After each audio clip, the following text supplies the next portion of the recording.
Hey, boss, I believe that a small business can only be as healthy as the business owner. This is especially true when the business owner is neurodivergent and running a team. Today's episode is a client success story with Kirsten Beukes, where we unpack both the challenges and the changes she experienced during our work together. Now, there's a spoiler alert. The outcome includes an adorable puppy named Lemon, but let's start at the beginning.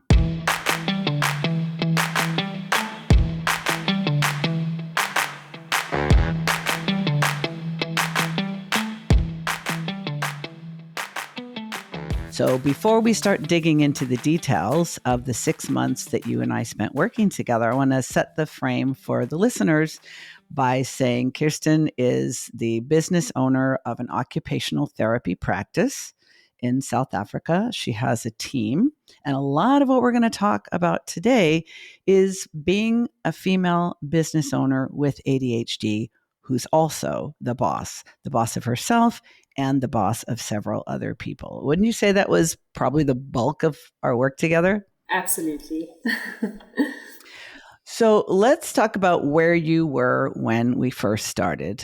You know, when I went back and reviewed your Getting Started questionnaire and the notes from our free consultation and our first meeting, you were feeling like, I know I'm really good at what I do. I've been at this for a while. I'm very proud of the fact that I own a business. It's a successful business. We have an excellent reputation. We do good work. And although I sometimes flirt with burnout, like all healthcare practitioners do, I'm really proud of myself, my team, and what we're doing. But it wasn't perfect. You were working too much. You were feeling like some of your systems and structures were not optimized so they could be more efficient. But one of the things you were really craving is better balance between work and life because a lot of you was going into the business. Yes, 100%. And I just felt overwhelmed all of the time. And I just felt so tired of that feeling. Yeah. I think it's something for anyone listening who is in healthcare. And because I've worked with a number of occupational therapy group practice owners, physical therapy, medical, law, any profession where we are helping others, it's a lot of emotional labor. And what often happens is we go into a profession because we want to be a professional. We like having a professional identity and we become really infused with our professional identity and doing it to the best of our ability. But it's a whole other situation when you decide to run a group practice because you still bring those really high standards of yourself, really high expectations for yourself, and you kind of apply those to everybody else. But we learn the hard way that someone who is a business owner and someone who chooses to work in someone else's business don't usually come to work with the same mindset. So, what are some of the struggles that you have experienced with that in particular? I think one of the biggest challenges has been leadership, not really knowing how assertive to be with my team and being in a constant fear of losing team members, am I paying them enough? Are they enjoying their work? And people pleasing with my team, which I think led me to be the one that constantly overworked. If I needed to work around their calendar, work around their deadlines, and I'm then trying to run the business at the same time. And I think I was also then working in the team as one of the most productive team members and then running the business. And it just meant that the actual running of the business was happening by moonlight and when I was exhausted, and it was never a priority. And it means you are always on the back foot if you never have the time to think ahead. And that's where the exhaustion and the overwhelm tends to come in. Yeah. Something I want to touch on and go a little deeper into, Kirsten, is that, a lot of people who employ others in their business have that thought that you just shared that, am I doing right by them? Am I paying them enough? Am I treating them well enough? Am I creating a work culture and a work environment and work conditions that will keep them a loyal, productive member of the team because I don't want to lose them? And I remember when we first started working together, I didn't realize that the conditions in South Africa are that wasn't just your overachieving, overgiving, over delivering tendencies. It is a reality that it's a competitive job market for occupational therapists, and somebody could just go work elsewhere with a lot more ease than you can replace them. Can we talk a little bit more about the conditions that make it so? Because I think a lot of people would hear someone say, "Oh, I'm afraid if I don't treat them right, they're going to go elsewhere." And they might say, well, that you're just being insecure or doubting yourself. Well, maybe, but that doesn't tell the whole story. Yeah. So I think one of the biggest issues that we face in the OT industry in South Africa is that we are sought after across the world. And so the immigration rate is unbelievable. Because the South African rand just can't compete with what someone might earn in the UAE, in the US, in Canada, Australia. People are getting unbelievable offers overseas. And so we've got very few OTs and a massive demand for OT, which is amazing. But what it means is that there's options. A lot of practices also work on a locum and commission basis, but it just leads to this tendency toward job hopping. And it's unusual for someone to sit in a practice. You know, you speak to people where it's like, yeah, I've been at my job for 10 years. You don't speak to a young OT here it's unusual, it's strange. Why have you been there for so long, you know? And so I think that plays a huge role. And on top of that, then it's difficult to develop lasting relationships with clients because income is limited. People only have so much expendable income for rehab. They've maybe spent a lot on the medical process and maybe they don't have quite as much for the rehab. And so you really are trying to juggle and you're only getting so much out of your paying clients, only getting so much out of your potential staff members.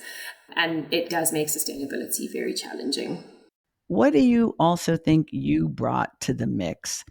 Because of your giftedness, because of your ADHD, maybe even because you grew up in an entrepreneurial family, and you've always been an achiever. So how do you think you added to that strain, added to that difficulty, added to the challenge of that, just because of who you are and how you perceive things? Yeah, I think I've just sort of always perceived that if I work unbelievably hard, if you just work hard, it's going to happen.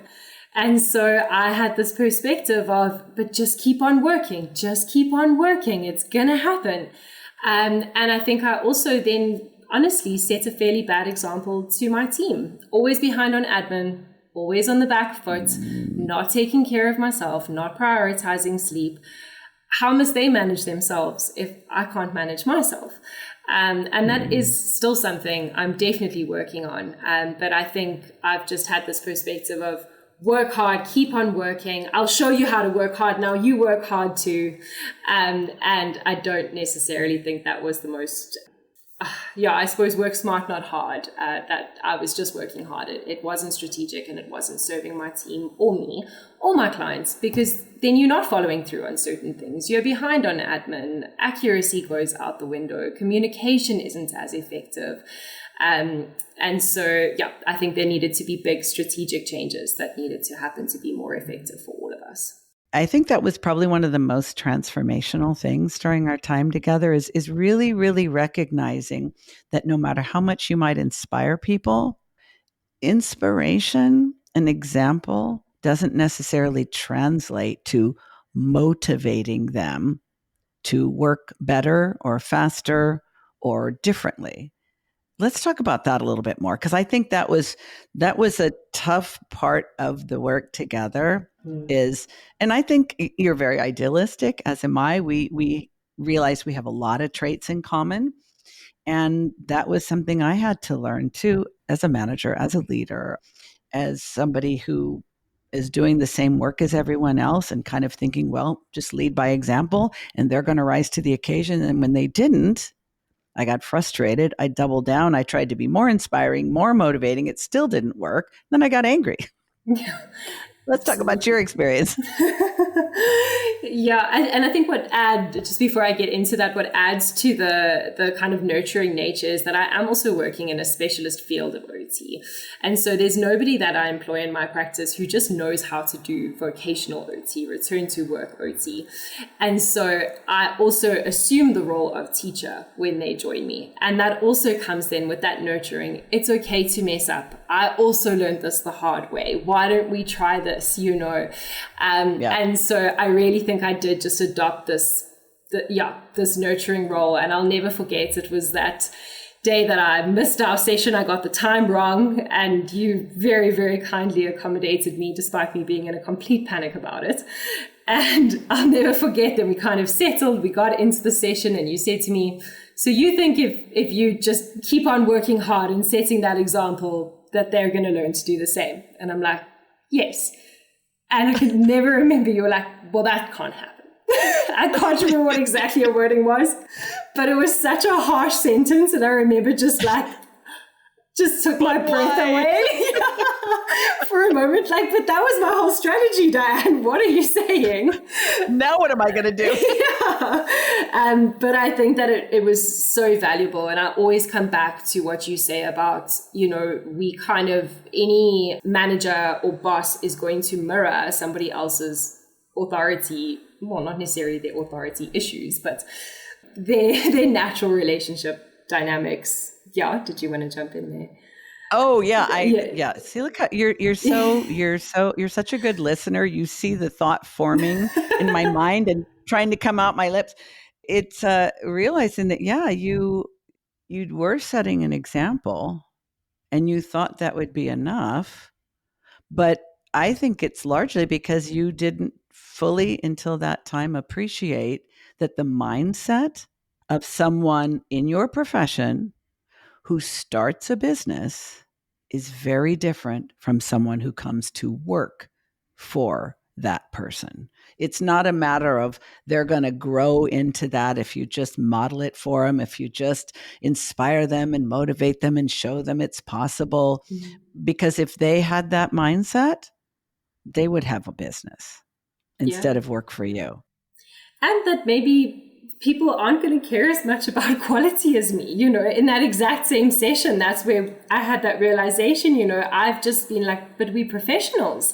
And there's a standard we want to uphold, and we want to help people. And why wouldn't you want to offer good quality? Why wouldn't you want to do well at this job? And it was that same session where you kind of said, but no, not everyone who gets into a profession is truly this passionate or truly that fussed about quality, and that was also challenging. I think I was leading with a mindset of, we all have a similar mindset and let's all do this together.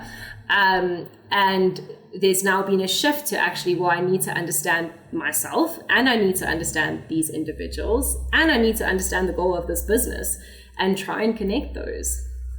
Yep. One of the things you said to me when we were wrapping up, and I have this process of requesting client feedback, you said that you didn't really realize until we worked together how much your ADHD shows up in your business and how you approach your business and how you approach solving problems and all of the things.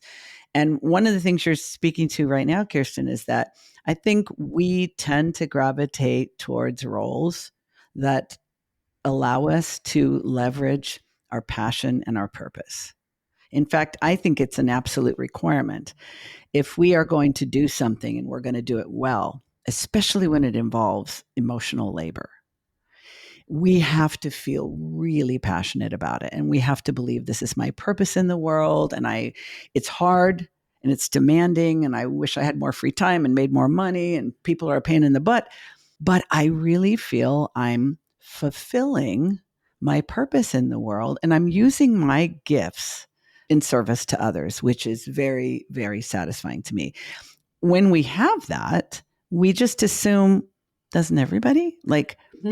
And I remember because I was breaking it down for you and you were like, I feel like you just ripped my idealism in half. Thanks for nothing. Literally. And because I'm also very idealistic too, and I've had to learn this myself, it's like, okay, here's the thing. You're very passionate. Purpose is really important to you. And you're also a leader. And so it's like, well, wait a minute. If I am able to just initiate, if I am able to push through when I'm tired or bored, can't everybody? And I think it was you said I didn't really realize how my ADHD really affects me as a business owner, how it shows up in my business.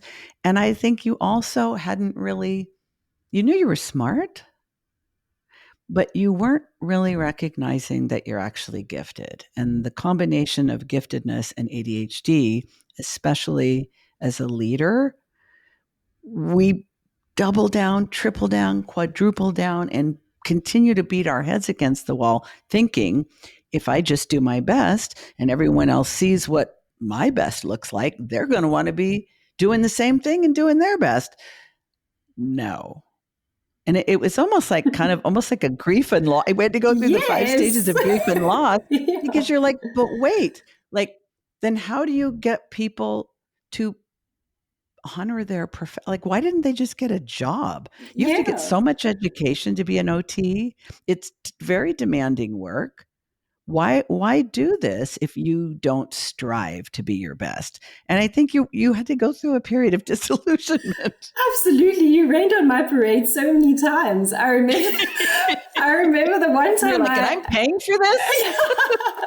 I remember I had prepped for one of the meetings, and one of my to-dos was, what do I want out of my team? And on my list was intrinsic motivation. And again, you rained on my parade and you're like, well, guess what? You can't create that in someone. And I was like, what? But it makes sense, and it makes you so much more strategic in the way that you think and you manage people. And also recognizing that's what's important to you, and what, I say, what makes your chili cook, what gets you up in the morning, what makes you proud, what you're willing to do even when it's hard, is not necessarily the same thing as the people who work for you, who may honestly feel just as identified with the profession. They may in their own way feel like they care about quality just as much as you do. But your ability to be really single-minded and determined in the way that you are, I think that's exceptional. And I think that's something that we may be able to show people, and we may think we're modeling or mentoring, but if they don't have that aspiration, I say if they don't aspire and desire to have that and to be that, all of that energy was actually wasted and probably frustrated them as much as it frustrated you. They just weren't about to say anything. Yeah, it makes you less relatable. I mean, okay, she's going to motor on and she's going to do all the things. She's a superhero. Motor on. That was the expression I was trying to remember. Yeah. What about the rest of us? I can't wake up at 4 a.m. like she does and get all that admin done before a full day of patients. So, it's actually not a realistic standard that I was setting, and I had not realized that. It had never been spoken about, my intelligence. It was, I think, our second session when I was like, so what is this twice exceptional thing that you're on about? I was diagnosed late with ADHD, and for a long time I was in a bit of denial around it. And so I know you kind of are often of the frame of reference of you don't need the diagnosis to really act on it, but for me it was quite important to accept, okay, so I am allowed to have some of these problems that these people have, and I am allowed to try some of these strategies that work for these other people. It's not their strategies. It's not saved for the people who really need it. I can take on this identity, and then also realizing then that I am an intelligent person, and I've kind of lived my life where if I encounter an obstacle, I figure it out, and it's quite hard when you're managing people, and I can be quite blunt, and it was so relatable when I found out through working with you that there are other people that are like this, where if they're struggling with something, and I'm like, well, just try harder. Like it's so hard to empathize and be compassionate with that, but I didn't actually realize that was my intelligence and my problem-solving abilities being different to those around me. Not better, but I wasn't relating to them. We don't really realize that we are actually holding ourselves back because we need better boundaries. We need to actually get more realistic about our expectations of ourselves and others.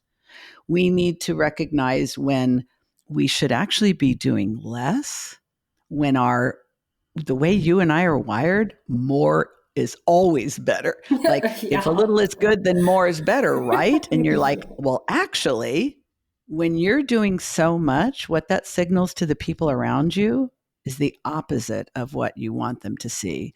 What they see is, must be nice for her, like you say, being not being relatable. Must be nice to be her, or well, good for her. That's not me. Yeah. And meanwhile, you're doing all these things. You're putting all these terrific programs and in services and all that, trying to create all these, motivations and incentives. And they just keep thinking, wow, she just keeps knocking herself out. Nice for her. Now, one of the tangibles that I do feel really good about, and this took a little bit of work too, because it was shifting your perspective, Kirsten, from being a practice owner to being a business owner. And for you to recognize, actually, myself and the business and my professional identity as an OT were kind of fused. And what you needed to do was recognize that your clients have needs, your team has needs, you as the business owner has needs, and your business as a separate entity has needs. And I think some really interesting things and changes were able to happen with that perspective, including you recognizing I need to have a day outside the office where I'm not the beck and call girl. Let's touch on that a little bit. Yeah, and I still use your word, the owner days. I can't say I've started referring to it like that with my team yet. But yeah, absolutely. I've needed time for me and time for the business. And I don't think that I've been able to see that. I haven't had that perspective. Like you say, the identity was completely blurred, and I can just see such a crazy shift in how I'm making decisions, because when you're making decisions for the people right now, they are the immediate decisions. It's the grabbing the chocolate out of the sweetie cupboard. And Yep. it's not the decision that's right for the long term. Well, you know what? Long term, I Yes. really am wanting to get fitter and healthier. I'm going to hold myself back from this chocolate right now. I'm going to hold myself back from giving into this leave request or giving into whatever this thing is that my team might be disappointed about in this moment. Because if I make this decision for us in the long term, make the decision for the business, it's going to serve all of us in the long term. And I was making the decisions in the right now, in all of our experience. I was so caught up in my own emotion. And I think that was then knocking onto my team. And it wasn't serving any of us. You're not initiating. It's not initiating energy. It's responding, which is easier for our brain because it takes a whole hell of a lot less executive functioning. And that's why we realized you need to have an owner day every week where you get the hell out of that office and you limit their access to you and limit your own compulsive checking to make sure everybody else is okay. Because otherwise, the executive functioning that we actually need to think big picture, to think about our vision, to think about our long-term strategy, our long-term planning, changes that we want to make in the business so it's not only sustainable, but profitable and vibrant over time. There's no way you're going to be able to do that when you're constantly getting requests. Hey, got a minute? Hey, can you take a look at this? Hey, I got to run this thing by you, plus the inbox, plus things, referrals and all that. Your attention span is literally being sliced and diced. Mm.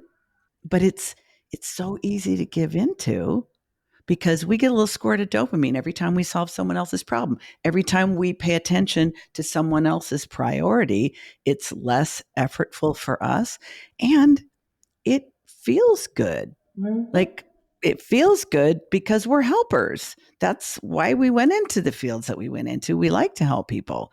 So being able to separate yourself from just the immediate gratification aspect of that, plus it's harder to think about priorities and to think strategically and to plan. It's so much easier to just whack-a-mole and put out fires. Absolutely. And it just plays into that whole mommy dynamic where you just constantly needed. And yes, it does feel good, but it feels even better to feel in control of your business and your time. And so I think that it's scary to give that up, and I've now appointed someone into a managerial position, which was in the works in our time together. Yes. And it was actually today that there was a moment where I hadn't had a question for quite a while, and there was a problem on the group that was resolved. And there was a moment of like, oh, okay, like, am I needed? Do I fit? And then I had to remind myself, Kirsten, this is exactly what you've been working towards. I got to get my own work done this morning. It was a cracker of a morning. But it actually was uncomfortable, So yeah, it's fascinating how our own needs and our own emotions. And I think especially with the ADHD, like you mentioned, we thrive on that purpose and that passion. And so much of our own identity and our own satisfaction out of life does come out of this. And so it's hard to step away from the emotions, but it's absolutely necessary. I almost think of it like weaning yourself off of, I don't want to put it on the level of addiction. I think that's too pathological. But as I often say, all human behavior is habit forming. And when your brain has challenges with executive functioning, anytime you initiate something, anytime you're the one who has to come up with the plan, who has to come up with the priorities, who has to come up with the sequence, all of that just consumes a lot of executive functioning.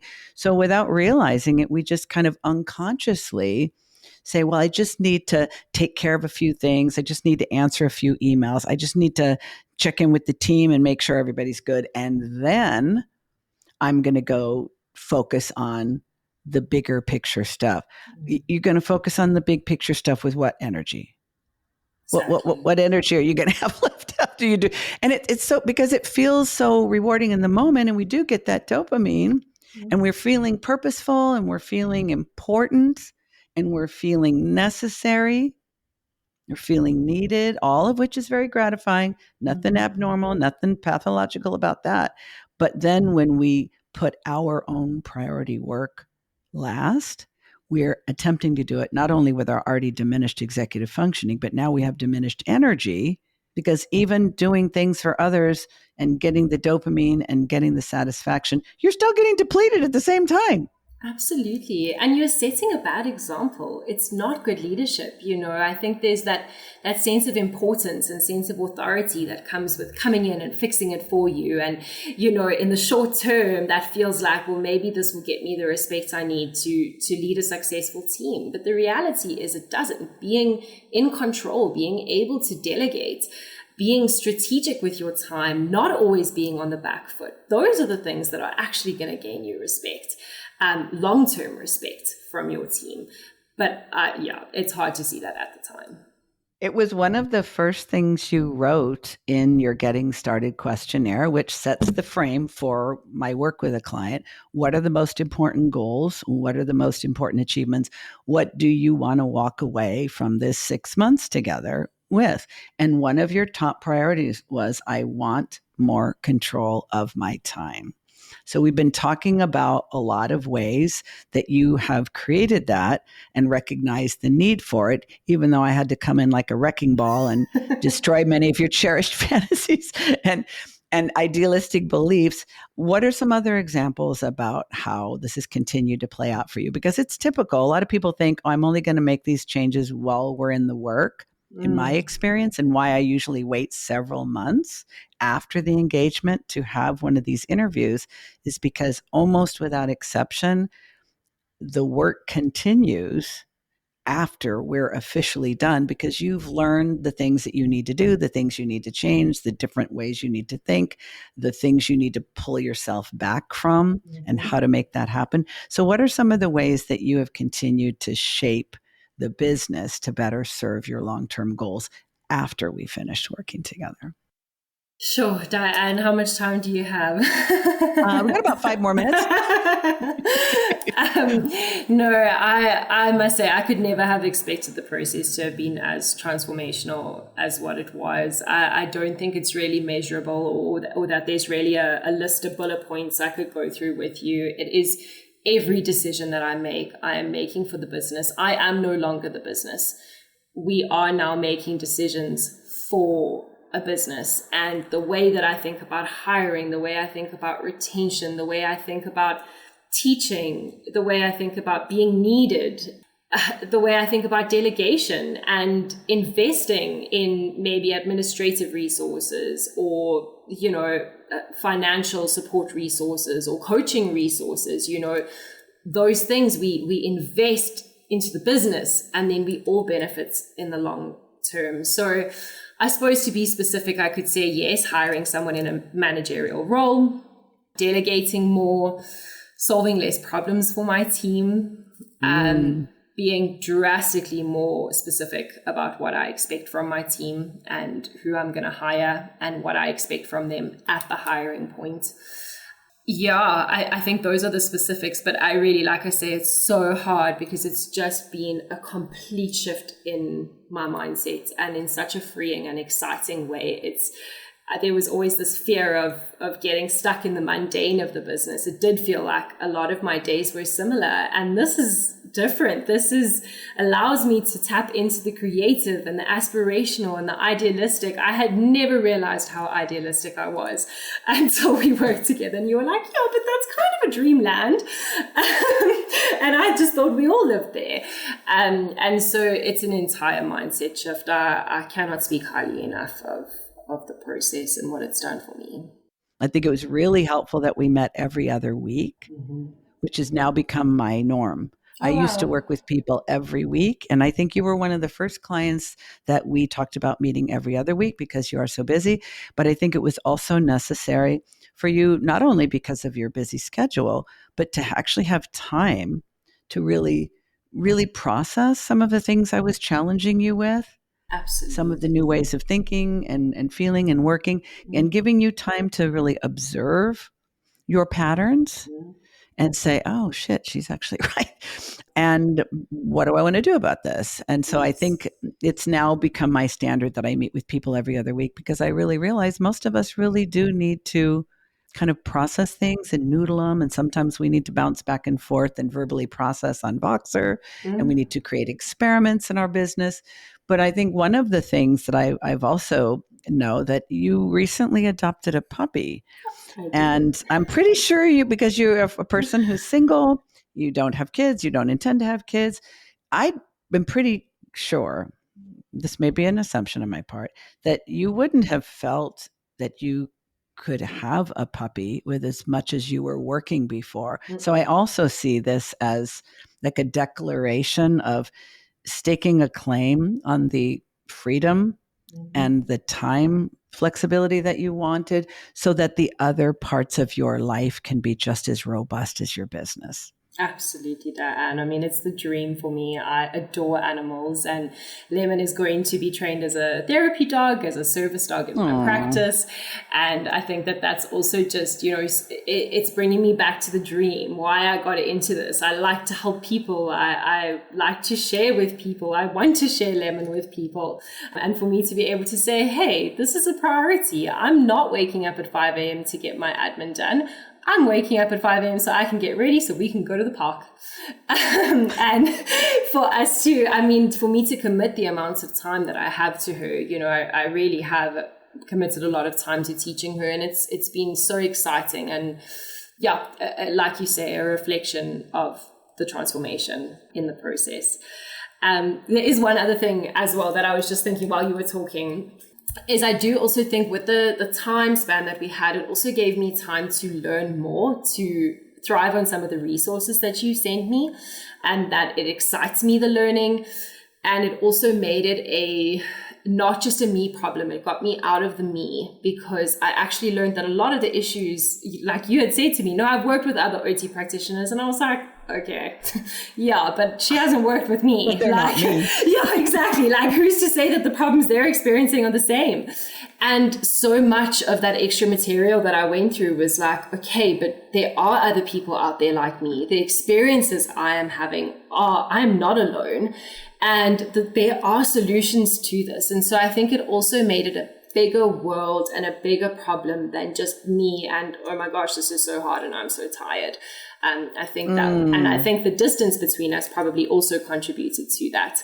So I really think that was another part that helped me solidify and make the change in that time that I had between sessions. You know what you're making me realize as we're wrapping up, Kirsten, is that it seems like you both learned how different you are and how similar you are. Like exactly. as an OT, and we're on opposite sides of the globe, right? I'm in the US, you're in South Africa. Your profession is the way it operates is a little bit different over there, but not so different. And I've worked with a number of other group practice owners who are also OTs.